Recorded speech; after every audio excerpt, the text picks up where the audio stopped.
Hello, hello. Hello, everybody. I'm so excited to be here. This is a live stream, and my name is Dr. Yadenuga. I'm a public health physician and the host for Action for Teens and Moms Health. I'm passionate about helping parents to improve their parenting confidence. I'm also so passionate about helping you to lead your teenager, communicate effectively so that they can be the best version of themselves. And I'm so happy to be here with you. You guys joining us today. I appreciate you all. You've been with us all since the whole year. And now this is a new year, bringing here Dr. Otito. Today, we are talking about career building strategies, how to set your team up for success. Many of our teens, as they get into middle school, high school, and at the end, they're looking for what is it next? What am I going to do next? And there's no better person to bring to guide you than Dr. Otito. I would allow you to introduce yourself. She's an awesome person. I've worked with her through a women group. I just love her leadership. I was just talking before now on even her Facebook, the way she engages parents, couples, and being able to talk through their challenges and their wins and how they've navigated life. So no other person but Dr. Otito. Please introduce yourself. I can't do any justice. Oh, thank you so much, Dr. Adenuga. Welcome, everyone, right? I'm so glad to be here as well. Like she said, we met in a women's group, and I just love the essence of what she's doing because I'm a mom myself. I have 2 kids, right? I think, I'll start with there. One is 12 and the other is going to be 9 in a few weeks. So yeah, we're getting there. We're getting to the... My name is Otito Okpor, and I'm an associate professor of pharmacogenomics, right? I teach in a pharmacy school, but I'm also a career strategist, a career coach, because I'm an organizational psychologist as well, right? So I think even introducing myself gives you an insight into some of the things we'll be talking about because they're like pharmacy, organizational psychologists, right? What's the connection? We'll get to, talk about that for our teens, right? As they're coming up. Yeah. Absolutely. Thank you. And everybody, if you are watching live, please put in the comments, #live. If you are watching the replay, please put in replay. We are excited to have you. So don't go away. Don't go away at all. You are just in the right place at the right time because you're going to really learn from this. So I'm so glad people would say, and this is why I love your being here today. You are in pharmacogenomics and you're still a career strategist. So question, why that decision? Okay. Why do you do what you do? Okay. In 2 different paths? And I'm sure teenagers can even learn that there's no one path to success in life. So why? So, I think someone looking from the outside would think it's 2 different paths. But okay, what is pharmacogenomics, right? If we want to talk about that, it's just the science of how each of us respond differently to drugs based on our unique DNA, profiles, our unique differences in our DNA. And it's that uniqueness that I bring to, when I talk about careers with people, that you're your unique person, and there's not exactly what you say, this is the one career for all of my life, right? So my goal is to help people utilize their unique strengths, their personality, all of the things that just make them awesome, and they can bring that into careers that they love, right? So I really consider the 2 things very aligned, right? Because I'm working with people to use their unique, right, in their careers, as it were. Yeah, awesome. I like that using your talent to improve lives in whatever is the same goal, is the same vision, improving lives of people, either in the lab, in pharmacogenomics, in lecture room, in reaching out to career people, mothers, teenagers. It's all towards the same goal and vision, improving lives of people. Awesome. I just love that. So I would say, what is the concept? Can you talk about the concept of career path? I will show you this. Okay. So my kids and I have been playing this game. We have this, which is the game of life. And the funny thing is, it has 2 parts. They said the college path, the career path. The college path, you get to go to college and to school. The career path, you don't have to. But at the end of the day, start earning money early. But I noticed that along that path, people now go to night school to get college degrees. So, yeah. So my kids sometimes will say, yeah, I'm not going yet. I want to earn money. And then some are like, no, at the end of the day, if you start your college, you earn more money. But still, we know that in life, practical life, things are different. But can you talk to us about what is that concept of career path? Okay.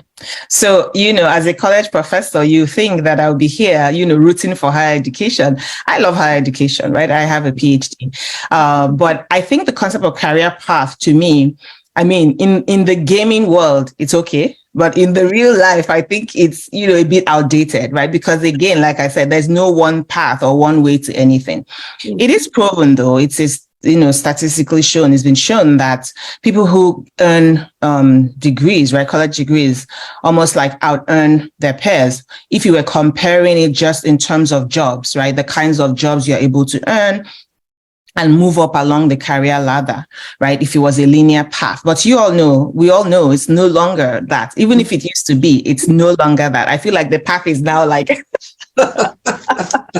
zigzag, right? So in this case, which is why it's even more important to grow your talents, right? To grow the unique things that make you, so that you can apply them and really earn, right? Because the whole goal of whether it's college or career is to earn. Earn means, creating wealth, right? Because it's not necessarily just earning your keep. But to me, I feel like you should be earning to leave a legacy, right? And so the concept of a career path, I guess I would say it's no longer as linear as we used to think about it with. And, while it's great to get a college degree, right? It is great to get that. You can get that at any time, like you were saying, for the people on the, career path who go to night school and all of that. I call it lifelong learning, right? You can get it early or you can get it late, as long as you get it. I love that. There is no single path to success. I love what you just spoke about is you need to grow your talents. You need to add education to earn and to create wealth so that you can leave a legacy. So the thing is, no matter what your goals are or the path is, the vision is to earn enough, create wealth, and leave a legacy. Thank you. You've said it so well. And what I noticed is that choosing a career path feels very overwhelming, for teenagers and their parents. Some are lucky, they get it early and say, I want to become a cybersecurity person, a software engineer, a doctor, right from when they are young. But I noticed that many people still have a lot of indecision. And I'll tell you why. I've come across two recent friends of mine. One said a child entered college and she just finally decided on, they thought about it together, they deliberated and said, no, this is not the right thing to do. Let's change the college majors that you are doing. And she was now very happy that, yes, this is the right one for the child. Another one said a child had to do like 4 changes before she decided on the last one. So it's so overwhelming that this career decision, studies have shown, is responsible for perceived self-efficacy in deciding the right path in what they eventually want to do. Now, question is that when should a teenager start thinking about the career path that they want to go down to do, and how should they get started? Okay. Just like we've been saying, right? It can be early, it can be late. Some people know from like 5, 6 what they want to be. I have a sibling like that. They always knew they wanted to be a physician, right? Me, not so much. I just knew, I didn't want to be a physician. Like it's the other way around. But then, I'm still a doctor. Like you go around and you get there. So the examples you gave, right? I feel like they're just so reflective of real life, right? As long as, whether it's 4 changes, whether it's 1, as long as the child gets to a point where they feel so confident. The confidence to me is what you are looking for. The confidence in the decision that they make and sticking with it, because that's what will carry them out, right, into real life. There's nothing like finishing something and saying, I only did it because X told me to do that, right? So now you're coming from a place of almost like catching up, as opposed to people who did what they wanted to do. Now, this is a very, very dicey area because, there's the concept of there's some career paths that don't make any money. So why would you be going into not career courses, right? As it went. And now maybe people are trying to put their children in STEM, finance, and all that. While that's all, all well and good, the truth of the matter is that a person can still be in that career and still use their gifts, their talents, their creativity, right? So you can do that. But on the other hand, there are also people who want to go deep down. They want to be a specialist. That's all they want to do. That's also okay. I feel like as parents, our goal is to nurture that, like you said, self-efficacy in the children, nurture that so that when they say this is what they want to do, then we can support them, right?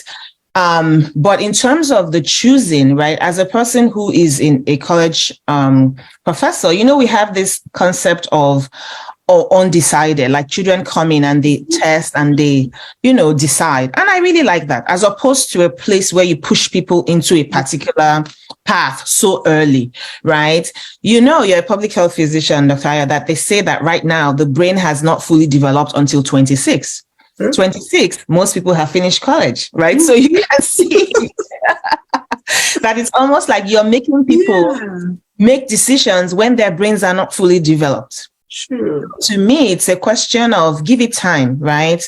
As parents, obviously, you want to say your children are, in an Ivy League, they're doing great and all that. But if their well-being is then in question, then how great are they doing, right? So it's a fine balance. And I will say, let the child decide, right? When they get there, they will get there. Some are early, some are late, but they will all get there. I believe in that so firmly, right? As a person. So. Yeah, I love the two things you put together. Number one, confidence, the child's confidence in saying, this is my decision. I've thought through it. It aligns with my thinking, my talents, and who I am. And some people say, take the aptitude test and the personality test to know where you'll be going to. But what I noticed back, when we're growing up, is that once you are an A student, they're like, go into the science class and then go and do medicine, do engineering, do law. And I've had a couple of my medical colleagues that midway, they dropped out of medical school. Some people finished because they had to finish. They didn't have any choice. So you didn't have any choice then. Already, once you get into school, you start telling your parents, Baba doctor, Mama doctor, you know that kind of thing. Daddy lawyer, daddy engineer. And the children are stuck. But once they finish, they just look for another career path. Yeah. And you're right to say our brains are not fully developed even until about 26. But I even see some of my colleagues finishing at 30 years, saying after that, no, I don't do medical school. I mean, clinical medicine anymore, and they go to different things. And the confidence and the well-being, I love the way you put that together. It's so important. So the question I would go next is, how should a young adolescent or even a young adult at a particular age, how would they be able to decide this should be a place I should be looking at? I know, for instance, I've read a couple of articles and they'll say there are some trending careers. There are some careers that will fetch you money. There are some careers that you should not even look at. Yes. Your talent is different from your career. You can pursue your talent later and you can serve and earn later, but you should have a career path that would earn you the money that will help you to leave a legacy. How can parents guide their children without forcing them to go? Because that's what happens. They're like, yeah, you have to have a career that fetch your money. How do you pay your bills? How do you get married? So so two questions in that. How can a young adult or a teenager be able to determine what path they should go down to, even though it's subject to change? How can we as parents also guide them in being able to have a career that earns and will leave them that legacy that we all deserve, or that they deserve? Yeah. So in terms of the young ones choosing, right, I would always say start from what you like, start from people you've seen, right? There's the question of modeling. So they may see their parents, right? There are a lot of people who do things because their parents are doing it. And there's nothing wrong with that. Like, we have heroes that we're looking up to, so if that's what is informing your choice, as long as it's your choice and you're not coerced into it. Yeah. But I would say starting from, what you like, what's the talents, the skills or whatever that you've built up through school, right? Because I don't think that the schools will just let you be in that sense. Like, if you're going through, a good education path, right? You would have ideas. You would have courses you like in school and those that you don't like. So for instance, let's say in high school, you don't really like math, then it will be, it will be against, what's the word? You kind of might be hurting yourself if you then go into a degree where there's a lot of math required, right? And the reverse side, where a person may really like math and then say, you know what, I'd rather use my math in another type of, career path or a degree, right? I'm still using my math skills, but now I've switched from being a mathematician or whatever. But the question of choosing, right? I feel like even the last 5 months have shown us something, that the children that are getting into the career field now, right? Getting into work, those that are in middle school going, they're going to be facing a world of careers that we are not even familiar with, right? Look at what ChatGPT has done in the last 3 months, just upended so many things, right? There are many people now thinking, what's the world going to look like in 5 years? Mm-hmm. So imagine trying to guide children down a traditional path when ChatGPT is out there causing chaos. Oh my God.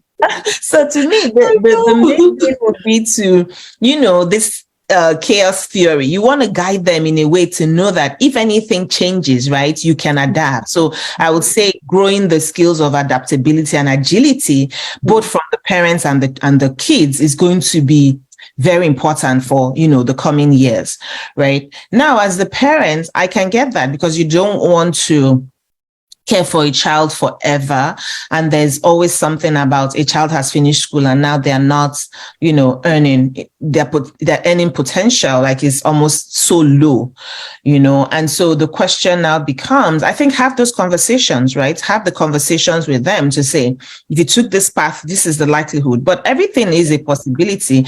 And now that we're seeing people, using their whatever skills they have on the internet and earning money, right? To me, I feel like as long as the child is self-sufficient, right, the ways in which they earn the money, as long as it's legal, right, and it's ethical or whatever, I don't think that it should matter so much, right? Again, it's back to that self-efficacy and confidence that they're able to use their own skills to make money, right, in that sense. So. Mm-hmm.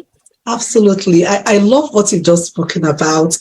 And it's starting from what you like, starting from your skill, starting from your, even the aptitude. What are you good at, both academically and in terms of your talents? So recently, my son is going on 17. Yeah. Was talking with his grandma, and she was like, "Oh, so what are you planning to do?" Of course, is being aligned with with cybersecurity. Yeah. For a while, he's taking college courses already while he's in high school. Okay. And I was like, "Oh, I'm thinking about doing fashion designing."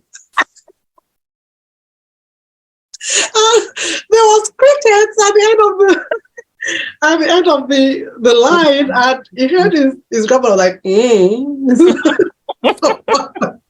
So when he dropped the phone, and so even right now he's been designing clothes and cutting and making clothes and giving to his friends to wear, but he's still going to others. He knows what he wants to do, but that's his passion. Yeah. So you're right to say things have changed. You could earn even more money going into that as your talent and the other way. So you don't have teenagers want to just whine their parents and their grandparents.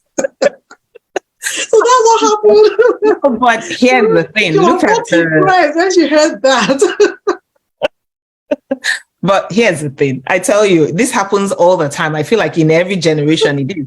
When he becomes another Oswald Boateng, right? Everybody's going to say, that's my son, the fashion designer, right? You see what I'm saying? So it's like, you just have to give space, right? And let them. And for one thing, there are different kinds of hobbyists, right? There are people who will go intensely into something. Once they've satisfied themselves, they'll leave it and continue their, their main line. Yeah. And there are people who will go into it and this thing takes in everything and they just, move gradually into that. Mm-hmm. But you see, the things you learn with the degree, no one can take that from you, right? Mm-hmm. He goes into fashion design with cybersecurity. He brings in that idea of how do we, maybe in this case, how do we secure people's patents, secure people's ideas? There's an angle that he will bring in there that a person who is not a cybersecurity fashion designer will do. There is it's just what it is, right? Like you're bringing in a very, very different angle to the thing that you're doing that would also help people, right, in that space, as it were. Thank you. Thank you so much, Otito. That's very nice. And I know you've been working with a lot of women in their career path. And as you know, as Action for Teens and Moms, I'm interested in both the parental well-being and the teenage well-being. Okay. Like you mentioned, the teenagers will also look at modeling from their parents. Yeah. How have they transitioned from wherever their space is, either in the professional career or in the talent career? What will you tell women from your experience, how you've dealt with them, on how they themselves can also maximize their potentials in terms of their career? Okay. So first of all, I would say, take away any guilt, right? Because there's this thing about, what you call the sunk cost fallacy. Like, I've spent all my life in this career. Like, how can I then shift? I spent all my life, working for this. How can I then shift? Right? I just say, if you feel that stirring, if you feel like it's time to do something new, right? Go for it. Go for it. And again, remember at the beginning, I talked about lifelong learning. And obviously, it's not easy starting something, afresh or starting new in a thing. But if that's what you really feel like your heart is calling you to do, right, you can always keep your, main job and start out on this end a little bit at a time, right, and see how it's doing. The thing is, if that's what your heart really wants to do, even doing a little bit of it is going to bring you so much satisfaction, you know what I'm saying? Mm-hmm. And there's this thing too about, we mothers, like in your case, you said your son is 17, you guide people through.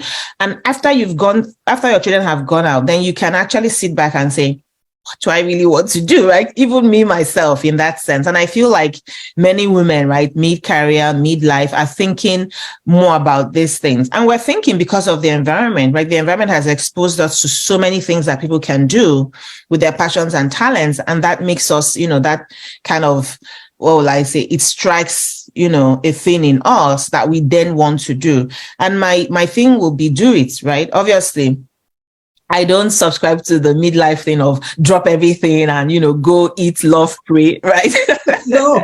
You still have to be responsible for people and things. And so, but the question is, how do you cater to your own, I don't want to say integrity, but the things that are in your heart, how do you cater to them a little at a time, right? So that you give yourself satisfaction. And that's where that night school idea, right, from the game of life comes in, because then you see women going back, getting PhDs, getting this, getting that, after their children are grown. That's part of it, right? That is all part of the career journey. I wouldn't even call it a path. It's a journey. And sometimes in a journey, you take a stop, right? You take a pit stop, you park, you rest, and then you continue, right? But as long as we're alive, right, until we say we're done, we keep going, right? We keep looking for things for our hands to do, right? And to do well. Yeah, I love that. I love that because you hit a nail on the head. Don't feel guilty. Mm-hmm. Don't feel as if, I'm not good enough. I didn't achieve my life purpose. Yeah. Where can I start from? Mm-hmm. I've done this all my life. Should I be turning the other way? No. Yeah. Being able to, and I also like the fact that you said it's a journey, not just a path, where you could go on, take a break, reflect, pack your load some more and start moving. Lifelong learning is what helps us to transform and actually fulfill our destinies. Then you could say, okay, I've added more skill. I can go on this path in the journey of life. Thank you so much. That's so wonderful. And I would want to say, many women listening to this right now would say, wow, this is just awesome. I would like to work with this person. I would like to work with Dr. Otito. Where can they find you? Can you talk more about yourself? Where people can reach out to you and give a last advice that you want to give women and teenagers out there? So you can find me on Instagram, right, at Get Fab Editing. Also through my website, careerspirations.com, or you can find me on LinkedIn, Otito Iwuchukwu. I probably think I'm the only one name out there. Not that they're not Otitos, but the Otito Iwuchukwu combination, right? You will find me there. And really what I help people do is what I call end-to-end, right? So I've worked with teenagers, walking through their career and their college applications, essays. We're talking through that. I've worked with their mothers who are, going for promotions and working out the next path, right, in their careers, putting their career portfolio together. And by that, I mean, resume, cover letter, narrative, bio, all of that. So I really call it an end-to-end, like whatever aspect of your career we want to work on, we will work on it. So I consider myself an advocate for everyone that I work for, whether it's a young person or, their parents or people in, the mid-career stages. One last advice that I would offer is just remember that you are the unique product, right? There's a unique value proposition. The unique value proposition here is you in terms of looking for whatever that you want to do, right? Yeah. And it's never too late to reinvent. Never. Like you can always do that.